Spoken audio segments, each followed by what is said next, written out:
हर रोज हम नवकार मंत्र गिनते हैं, लेकिन क्या हमें मालूम है कि नवकार मंत्र के अंदर क्या है? सबसे बड़ी बात यह है कि नवकार मंत्र में किसी भगवान का नाम भी नहीं लिया गया है। उसके बावजूद भी नवकार मंत्र इतना पावरफुल क्यों है? जी हाँ, आज हम इस वीडियो में जानेंगे नवकार मंत्र के बारे में, नवकार मंत्र के अर्थ और कैसे हमारे डेली रूटीन के लाइफ में नवकार मंत्र यूजफुल है। जय जयेंद्र, प्रणाम, नमो नमः। जैनिज्म के बाद आत्मीय संग्रह के साथ और आज जो हम देखने वाले हैं नवकार मंत्र का अर्थ और हमारे डेली रूटीन के अंदर नवकार मंत्र किस प्रकार से यूजफुल है वह हम जानेंगे। तो आओ जानते हैं इस वीडियो में। अगर आप पहली बार हमारे चैनल पे आए हैं तो जरूर से सब्सक्राइब कीजिएगा।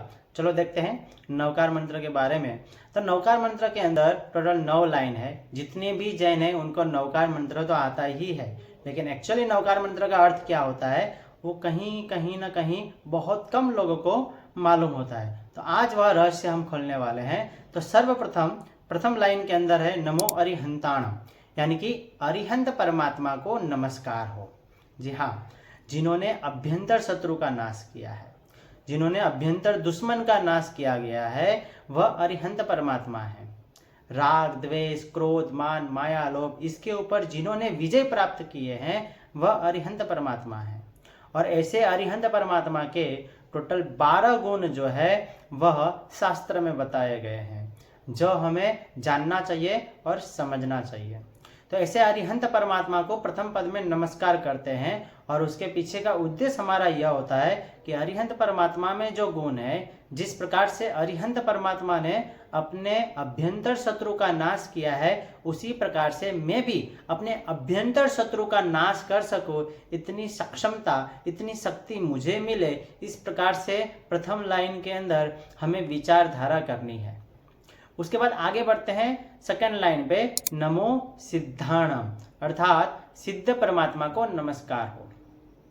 हमारे टोटल 8 कर्म है, ज्ञानावरणीय, दर्शनावरणीय, वेदनीय, मोहनीय, आयुष्य, नाम, गोत्र और अंतरा। ये 8 कर्म की जब निर्जरा करते हैं तभी हमें मोक्ष गति की प्राप्ति होती है। तीनों लोक के ऊपर सबसे ऊपर जो है वह मोक्ष गति है, अर्थात जब आत्मा के ऊपर एक भी कर्म ना हो तब वह मोक्ष गति की प्राप्ति कर सकते हैं। यानी कि यह 8 कर्म की जब निर्जरा होती है तब हमें मोक्ष गति की प्राप्ति होती है। और ऐसे सिद्ध परमात्मा, उन्होंने 8 कर्म की निर्जरा करके 8 गुण की प्राप्ति की है और मोक्ष गति की प्राप्ति की है। हर एक जैन छोटे से छोटे बच्चे को अगर आप पूछोगे कि आपको कहाँ जाना है तो वह यही बोलेगा, मुझे मोक्ष जाना है। और वह मोक्ष में जो विराजमान ऐसे सिद्ध परमात्मा को नमस्कार हो, यह हम सेकेंड लाइन में बोलते हैं। सोचो, हमें अभी कितना पढ़ना पड़ता है और पढ़ के कभी कभी तो माथा भी दुखने लगता है। लेकिन एक ऐसी शक्ति आपके पास आ जाए, एक ऐसा पावर आपके पास आ जाए जिससे आपको पढ़ने की जरूरत ही ना पड़े, लेकिन हर एक सवाल का जवाब आपको आए। किसी भी विषय में पीएचडी करने की जरूरत ना हो, लेकिन कोई भी सवाल पूछे तो वह सवाल का जवाब आपके पास पड़ा हो। वह अनंत ज्ञान सिद्ध परमात्मा के पास होते हैं। उसके बाद आगे बढ़ते हैं तीसरी लाइन, अर्थात नमो आयरियाणम, आचार्य भगवंत को नमस्कार हो।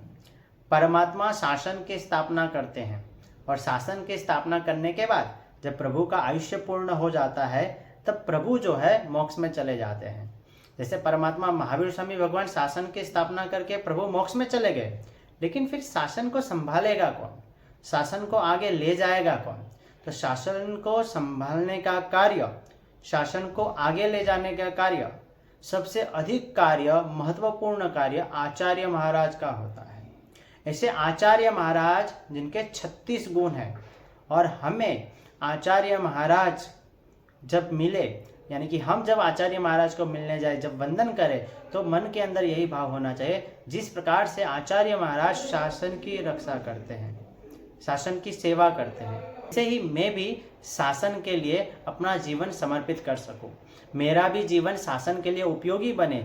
यह विचारधारा के साथ नमो आयर्याणम, अर्थात आचार्य भगवंत को नमस्कार करना है।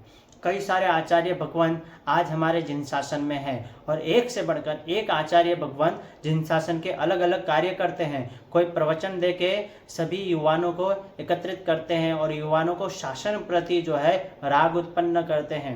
कोई आचार्य भगवंत अनेक ग्रंथ लिख के युवाओं को जो है वह संदेशा देते हैं। कोई आचार्य भगवंत तीर्थ की रक्षा की बात करके तीर्थ के ऊपर प्रवचन आदि दे के युवाओं को तीर्थ रक्षा में जोड़ते हैं।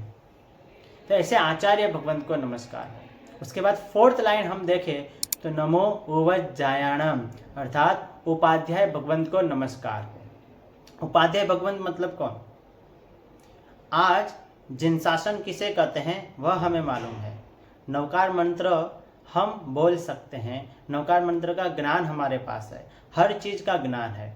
यानी कि एक बार अगर भोजन न मिले तो चले, लेकिन ज्ञान उससे भी कहीं ना कहीं ज़्यादा आवश्यक है। और यह ज्ञान का कार्य जो है उपाध्याय भगवंत करते हैं। जी हाँ, श्रवण श्रमणी भगवंत को पढ़ाने का कार्य अगर कोई करता हो तो वह उपाध्याय भगवंत हैं। परमात्मा के बताए हुए जो तत्व है वह तत्व को बताने वाले परमात्मा की गैर हाजिरी में उपाध्याय भगवंत हैं। तो ऐसे उपाध्याय भगवंत को हमें नमस्कार करना है और उपाध्याय भगवंत के जो गुण है वह गुण हमारे अंदर भी आए, इस प्रकार से मन की विचारधारा हमें करनी है। उसके बाद 5वीं लाइन की बात करें तो नमो लोये सव्व साहूणम। लोये यानी कि लोक, हम ये लोक में रहते हैं जिसे हम तिरछा लोक कहते हैं, मनुष्य लोक भी कहते हैं। और यह मनुष्य लोक में जितने भी साधु साध्वी जी भगवंत हैं, नमो लोये सव्व साहूणम, सभी साधु साध्वी जी भगवंत को मैं नमस्कार करता हूँ। यह साधु साध्वी जी भगवंत जो 5 महाव्रत धारी हैं, 5 महाव्रतों का पालन करते हैं। और ऐसे साधु साध्वी जी भगवंत को हमें नमस्कार करना है क्योंकि परमात्मा के बताए हुए मार्ग पे जो चलने के लिए निकल पड़े हैं, जिन्होंने मोक्ष की जर्नी शुरुआत की कर दी है, ऐसे साधु साध्वी जी भगवंत जो अपने आत्मा में ही लीन होते हैं और सभी जीवों की हिंसा न करने का जिन्होंने प्रण लिया है और आत्मा की उन्नति के लिए जो सतत और सतत प्रयत्नशील रहते हैं, ऐसे साधु साध्वी जी भगवंत को मेरा नमस्कार हो, इस प्रकार से यहाँ पे बताया गया है। साधु साध्वी जी भगवंत अपना जीवन पूरा का पूरा आत्मा के लिए निकाल देते हैं और हमारे जैसे अबुद्ध जीवों के लिए भी निकाल देते हैं। तो ऐसे साधु साध्वी जी भगवंत को नमस्कार हो। ऐसो पंच नमुक्कारो, यह 5 को किया हुआ नमस्कार, यानी कि अरिहंत, सिद्ध, आचार्य, उपाध्याय और साधु, यह 5 को किया गया नमस्कार सव्व पावपणासनो, सभी पापों का क्षय करने वाली है। जी हाँ, यह 5 जिसको हम पंच परमेष्टि भी कहते हैं, पंच परमेष्टि अर्थात अरिहंत, सिद्ध, आचार्य, उपाध्याय, साधु और पंच परमेष्टि को किया गया नमस्कार हमारे आत्मा पे लगे हुए जो भी पाप आदि कार्य हैं, पाप आदि प्रवृत्ति है, पाप हैं, वह पापों की निर्जरा करने के लिए सक्षम है। मंगलाणाम च सव्येसी, सभी मंगलों में जितने भी मंगल रूपी प्रवृत्ति है, मंगल रूपी कार्य है, परमम हवै मंगलम, उसमें सर्वप्रथम मंगल रूप नवकार महामंत्र है। हर एक क्रिया करने से पहले, कोई शुभ कार्य करने से पहले हम स्नात्र महोत्सव करते हैं। अगर हमने नया घर लिया तो हम स्नात्र महोत्सव करेंगे क्योंकि शुभ माना जाता है, लेकिन स्नात्र महोत्सव शुरू करने से पहले हम 3 नवकार मंत्र का स्मरण करते हैं क्योंकि सभी मंगलों में प्रथम मंगल रूप जो है वह नवकार महामंत्र है। तो यह नवकार महामंत्र ये सिर्फ मंत्र नहीं, महामंत्र है। हमारे जीवन के अंदर कोई भी हमें प्रॉब्लम्स आती है तो वह प्रॉब्लम्स का सॉल्यूशन नवकार मंत्र के अंदर छिपा है। अगर हमें अत्यंत ही ज़्यादा क्रोध आता है, गुस्सा आता है, तो जब गुस्सा आए तब सिर्फ 3 बार नवकार मंत्र का हम स्मरण करेंगे तो फिर गुस्सा कहाँ गायब हो जाएगा, गुस्सा कहाँ शांत हो जाएगा, हमें पता भी नहीं चलेगा। नवकार मंत्र के अंदर इतनी ताकत है। और नवकार मंत्र गिन के तो अनेक हजारों लोगों को जो है वह उनके प्रॉब्लम का सॉल्यूशन मिला है। तो ऐसे नवकार महामंत्र जो हमारे डेली जीवन में यूजफुल है और यह नवकार मंत्र हमें अवश्य गिनना चाहिए। तो नवकार मंत्र सिर्फ गिनो मत, नवकार मंत्र को फील करो। नवकार मंत्र फटाफट मत गिनो, उनको भावों को समझो, हमारे भाव नवकार मंत्र के अंदर इन्वॉल्व करो, नवकार मंत्र की शक्ति को जानो और फिर नवकार मंत्र का जाप करो, उनको फील करते करते जाप करो। तो हमारे जीवन में भी अगर कोई प्रॉब्लम्स होगी तो वो प्रॉब्लम्स का अवश्य सॉल्यूशन मिलेगा। और हाँ, मैं आपको बता दूं, 9 अप्रैल यानी कि नवकार महामंत्र दिवस, यह दिन के दरमियान हमें ज़्यादा से ज़्यादा नवकार मंत्र का जाप करना है। अगर संघ के अंदर व्यवस्था सामूहिक है तो वहाँ जाके नवकार मंत्र का जाप करना है।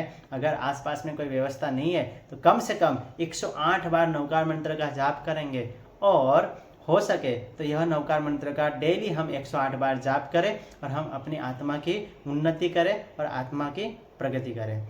जय जिनेंद्र मित्रों, मिलते हैं नेक्स्ट वीडियो में। आप तब तक हमारे साथ जुड़े रहिए। आत्मीय संग्रह को सब्सक्राइब कीजिए ताकि कोई भी नया वीडियो आए तो आपके पास सबसे पहले पहुंचे। प्रणाम।